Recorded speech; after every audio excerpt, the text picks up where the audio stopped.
அரசியல் அத்தியாயம் யூடியூப் சேனலுக்கு அன்புடன் வரவேற்கிறேன்.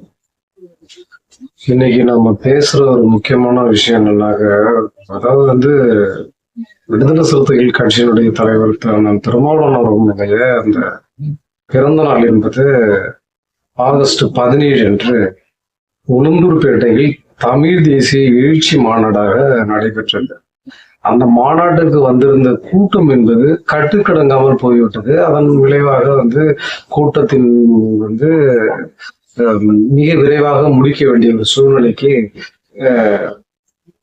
சென்றதால் அந்த கட்சியினுடைய தலைவரான திருமாவளவன் அவர்கள் 3 மணி நேரம் கூட பேசக்கூடிய தலைவர் அவர்கள் 3 நிமிடத்தில் தனது உரையை முடித்துக் கொண்டார். இதை பற்றி இந்த கூட்டத்தினுடைய இந்த தொண்டர்களுடைய இந்த ஒரே இடத்தில் குவியும் பொழுது ஒரு ஒரு லேசான ஒரு பதட்டம் ஏற்பட்டது. அதன் விளைவாக ஒரு கூட்டத்தை முடித்துக் கொண்டார்கள் ஒழிய, இந்த மாநாடு என்பது உண்மையில் மிகப்பெரிய ஒரு வெற்றி அடைந்த ஒரு மாநாடு தான். இதை சாட்டை துரைமுருகன் பேசியதான் நாம பேச சாட்டை துரைமுருகன் அந்த விஷயத்தை பார்த்தோம்னா ரொம்ப வன்மமான ஒரு பேச்சு. அதாவது தாவேகாவையும் விசிகாவையும் ஒப்பிட்டு அவர் பேசுறாரு. தாவேகா உண்மையில் தாவேகா நீங்க எந்த அளவுக்கு இழிவாக பேசுகிறீர்களோ அந்த அளவுக்கு அது ஆட்சியில் அமர்ந்து விட்டது. அப்படித்தான் இப்பொழுது விடுதலை சிறுத்தைகள் கட்சியில் பேசி வருகிறார்கள்.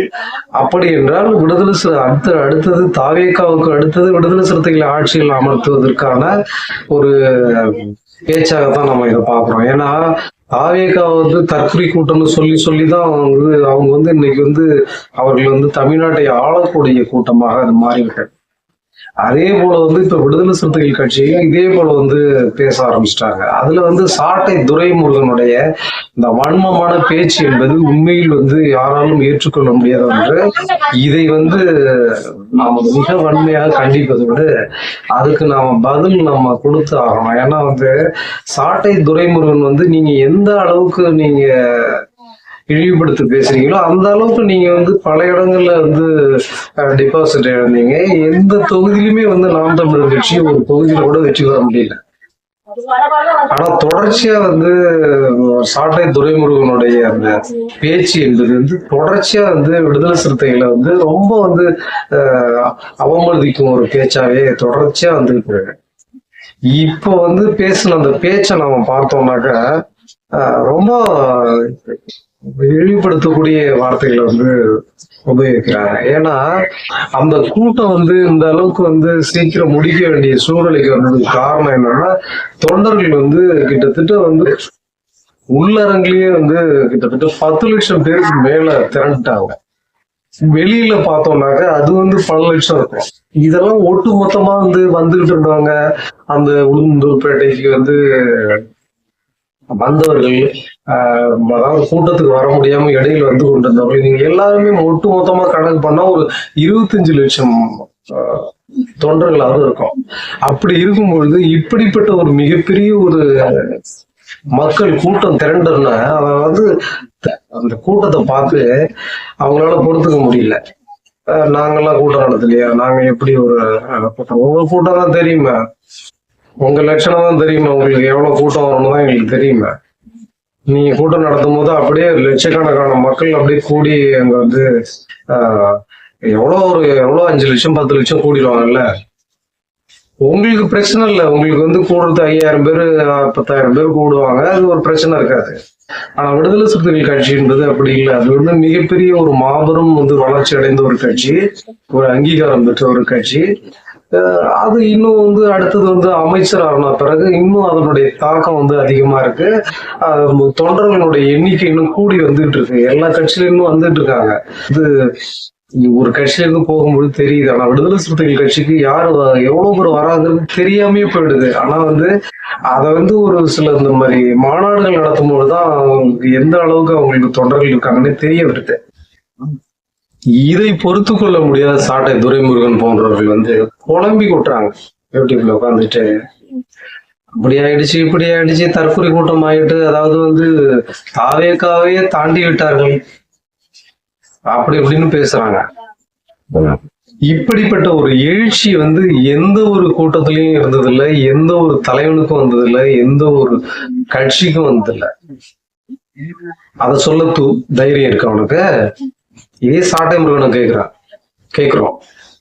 நான் வந்து சாட்டை துரைமுருகனை வந்து ஒரு ஒரு ஒரு சாதாரண ஒரு யூடியூபரா மட்டும்தான் நம்ம பார்க்கிறோம். அது வந்து கட்சியினுடைய ஒரு பொறுப்பாளர் நம்ம பார்க்கல. ஒரு பொறுப்புங்கிறது கொஞ்சமாவது வேணும். இப்படிப்பட்ட ஒரு கூட்டத்தை எந்த ஒரு கட்சி கூட்டத்திலேயாவது பார்த்திருக்கீங்களா? நீங்க பார்த்திருக்க முடியுமா? நீங்க எல்லாம் வந்து தலைவர் திருமாவளவன் அவர்களையோ இல்ல விசிக தொண்டர்களையோ வந்து நீ இந்த அளவுக்கு இழிவுபடுத்தி பேசுறதை வந்து நாம பொறுத்து கொள்ள முடியாது. இந்த கூட்டத்தை இப்படிப்பட்ட கட்டுக்கடங்காத ஒரு கூட்டத்தை வேற ஒரு கட்சிக்கு வந்துருந்தா இந்நேரம் வந்து எல்லா வந்து மீடியாக்கள்லயும் எல்லாம் வந்து தொலைக்காட்சிகள்லயும் வந்து பெரிய விவாதம் நடத்திருப்பாங்க. என்ன இந்த அளவு கூட்டம் கூடியிருக்கு? ஒரு மிகப்பெரிய ஒரு நடிகர்கள் யாரும் அந்த கூட்டத்துக்கு வரல, இந்த வேறு ஒரு கட்சியை சேர்ந்த தலைவர்கள் யாரும் வரல, நடிகைகள் யாரும் வரல. ஆனா வந்து முழுக்க முழுக்க விடுதலை சிறுத்தைகள் கட்சியினுடைய பொறுப்பாளர்கள், அதனுடைய தலைவர்கள் அவர்கள் திருமாவளவன் அவர்கள் மட்டும்தான் அங்க வந்திருக்காங்க. அவர் ஒருவரை பார்ப்பதற்காகவே அந்த கட்சியினுடைய ஒட்டுமொத்த தொண்டர்களும் அங்க வந்து குமிறாங்க. இது வந்து விடுதலை சிறுத்தைகள் கட்சியை சேர்ந்த தொண்டர்கள் தான் அங்க வந்தவர்கள் எல்லாரும். ஆனா இத பத்தி வந்து பேசுறதுக்கு எந்த ஒரு தொலைக்காட்சியும் துப்பு கிடையாது. எல்லா தொலைக்காட்சியும் வந்து நடுநிலையான தொலைக்காட்சின்னு சொல்லிட்டு எங்களை மாதிரி யாரும் நடுநிலையா பேச முடியாது, நாங்க நடுநிலையாளர்கள், நாட்டில் நடக்கிறத எல்லாத்தையும் அப்படியே கரெக்டா பேசுவோம் அப்படின்னு சொல்ற எந்த தொலைக்காட்சியும் இத பத்தி பேசுறதுக்கு முன் வரல. ஏன்னா மிகப்பெரிய ஒரு கட்சியா இருக்கணும்.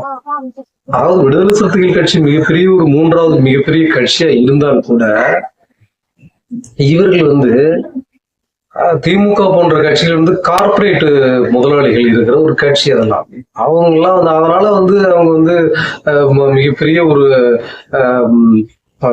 ஒரு தொகையை வாங்கி கொண்டு அவங்க வந்து பேச மறுக்கிறாங்கிறது தான் நம்ம பேச வரோம். ஏன்னா இதே போல வந்து திமுகவுல ஒரு கூட்டம் நடந்திருந்தா, ஒரு மாநாடு நடந்திருந்தா எப்படி பேசியிருப்பீங்க? எவ்வளவு ஒரு ஆரவாரமான பேச்சு பேசியிருப்பீங்க. 2031 அடுத்து திமுக தான் ஆட்சிக்கு வரும்னு சொல்லுவீங்கல்ல. ஏன் விடுதலை சிறுத்தைகள் கட்சி ஒரு மிகப்பெரிய ஒரு மாநாடு நடத்துது. அதுல வந்து கூட்டம் உள்ள அரங்கிலேயே வந்து 10 லட்சம் பேர் இருக்காங்க. வெளியில பார்த்தோம்னாக்க ஒரு 15 லட்சம் பேர் வெளியில ஒட்டு மொத்தமா நம்ம சொல்றோம் பார்த்தா ஒரு 15 லட்சம் பேர் இருப்பாங்க. மொத்தமா பார்த்தா கிட்டத்தட்ட ஒரு 25 லட்சம் மக்கள் தொகை கொண்ட ஒரு தொண்டர்கள் கூட்டமா அது மாறினது.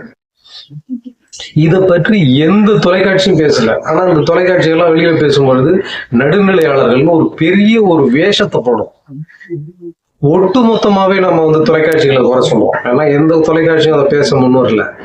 ஏன்னா வந்து ஒரு ஒடுக்கப்பட்ட ஒரு மிகவும் வந்து நலிந்த கடைகோடி மனிதன் இடத்திலிருந்து உருவாகிய அந்த கட்சி தான் விடுதலை சிறுத்தைகள் கட்சி. அந்த கட்சி வந்து ஒரு மிகப்பெரிய ஒரு வளர்ச்சியை நோக்கி போகும்பொழுது அதை வந்து எந்த ஒரு கட்சிகளும் பொறுத்துக்க முடியல.